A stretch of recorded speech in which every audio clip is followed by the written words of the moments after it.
Okay, so what is mental health? So mental health again is everything that's possible emotion and reaction that you can feel over a course of a day. Okay, it's a continuum, if you will, and it's something that all of us have. We all experience it on a day to day basis. We're all managing it on a day to day basis, whether we realize it or not. And to recap, so mental health it includes our emotional, psychological, and social well being. And this is a definition I'm going to go ahead and use because it is on mentalhealth.gov, but I'm going to expound on it, using my own personal spin. So what that means is that everything from feeling good about how you look in the morning, your body, to how you feel about yourself, to how you interact with people, to how you respond to people, how they react to you. That's all a part of your mental health. And again, when things start becoming outside of balance is when we start experiencing what we call mental illness or having mental health problems. You can be on one end of the spectrum in the morning and spiral down to, in a very low place on the spectrum, depending upon certain things that may happen over the course of a day. And that doesn't mean that there's anything necessarily wrong with you, but it just means that on that particular day, you're on this end of the spectrum, and another day you could be on that side of the spectrum. That's all perfectly fine. Let me take off these glasses. I'm getting a glare. But, I say this to say, again, in the first video, we talked about how family is a big part of your mental health. And that also ties into communication. One of the things I didn't get a good chance to really expound on is how important it is to pour into our youth and their mental health when they are early, when they are in that early age development. That right there helps to foster their communication styles, their techniques. And I'm going to even go to say, when you meet people, I know some of us have met people like later in life, and we just say, okay, well, that's just how they are. And no, let me say what I'm trying to say. I've met people, grown people, in their 40s and 50s who still not have not yet learned how to effectively communicate. Okay, I'm not saying that they don't communicate, but they don't effectively communicate, meaning that they're either passive and will let things slide, or they don't know how to use their words to effectively convey the message to the listener. And a good portion of that comes from your development in childhood. And so if you grew up in a household where it was either frowned upon to express feelings or to express dissatisfaction, insecurities that you may have, or maybe these were just things that were not talked about at all. It was something that was seen as taboo to even talk about. It was just like you chalked it up, or like we touched on briefly before, in a black Christian household you were taught to just go pray on it, and that's all fine and dandy. But this right here, and in terms of mental health, the problem with that is that when you teach a child to do that, you're not teaching them how to effectively communicate what they're feeling. And so if they can't effectively communicate with someone, in the most important relationship when a child is coming up initially is that with their parent and their family. So if they can't effectively learn those basic communication skills, then they're going to have some problems later on. They're going to have some problems. The next relationship will be with the siblings, but if the siblings are modeling what they saw their parents do, when I say parents, I mean like your parents, their siblings, the parents with their parents, then they're not going to be able to model that. And so then it ties over into relationships, and specifically, then the next would be our friendships. Okay, those would be the next important level of relationships, in our stages of development. We have problems communicating there as well. And you start seeing this pattern because then now it goes over into your romantic relationships in dating. People that are constantly hitting a wall, wondering why.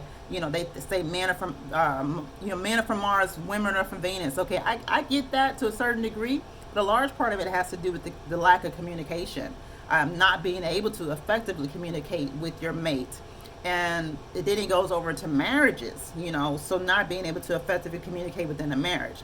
Now, I'm not going to put this person on blast, but I just heard something really, it just struck me as odd. And I'm not here to judge, but, to be in a long-term relationship with someone and then not know some very key indicators about that person, what I call intangibles, to me should just not happen, especially after a certain age.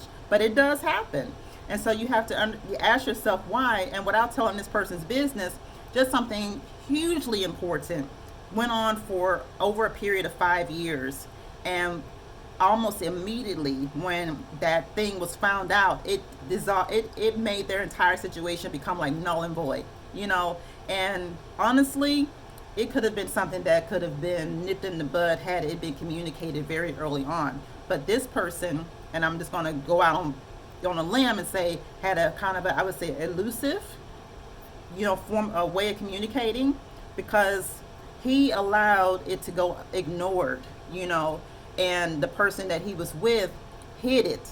So she was not communicating by withholding, you know, not offering the information.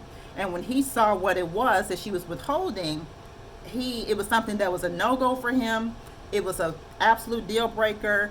And so now you've had these people that have been together for over 5 years, you know, now not work out because that lack of communication wasn't there. I mean, that there was no communication. And I say all that to say is because his issue, not being assertive in his communication, stems from something he did or did not get early on, whether he maybe realized it or not, you know. And I'm hoping that he goes speak to someone about that, because that really was kind of uncalled for. In her regard, it was something that she was very insecure about. And insecurity also stems from a lack of communication, building a communication, and being able to express oneself. For whatever reason, she didn't feel comfortable expressing this to him. So we have to be cognizant, and I say all that to say, to tie it back into what we're talking about today, is that our mental health and how we experience life all stems from how we were developed as a child. And so it's on us as adults, once we understand what mental health is and how different things factor into it, like I said, biological, such as genes or brain chemistry, your life experiences, and then if you have a family history of things, we have to be able to recognize it for what it is, unpack it, and be able to say, okay, that is no longer serving me. This is no longer serving me. I got that from this. I can recognize that this developed because of that. And then now we can gather that information to be able to identify what it is that we're actually dealing with.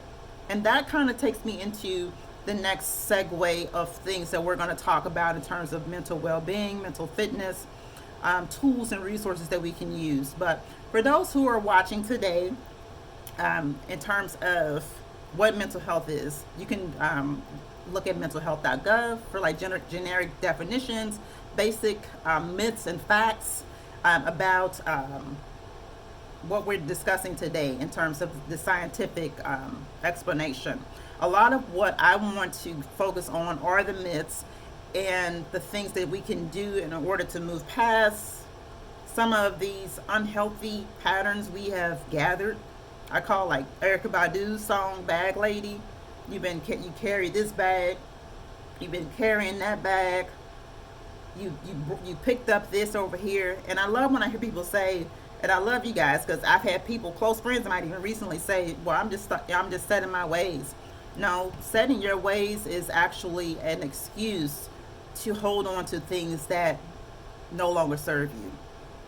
That's what that is, in my personal opinion. Because there is no such thing as a person not being able to look at a situation and say, I can't change that. Yes, you can. You can change that. You can absolutely change that. It's no different in your diet and exercise. If you recognize you no longer want to be overweight, then you're going to change your diet. Okay, you're going to change how you work out.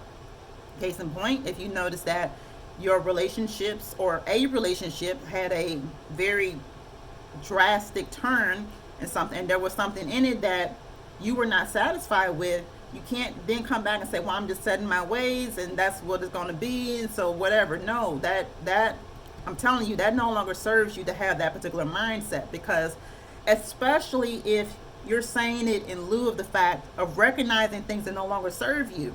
And we have to be very cognizant to own our part in whatever our mental health is and whatever our life situations is, because whatever they are, because only we can initiate the process of change. Only we can do that. Okay, so stay tuned. This is Coach Storm here, reminding you to focus your fitness, master your atmosphere, be blessed.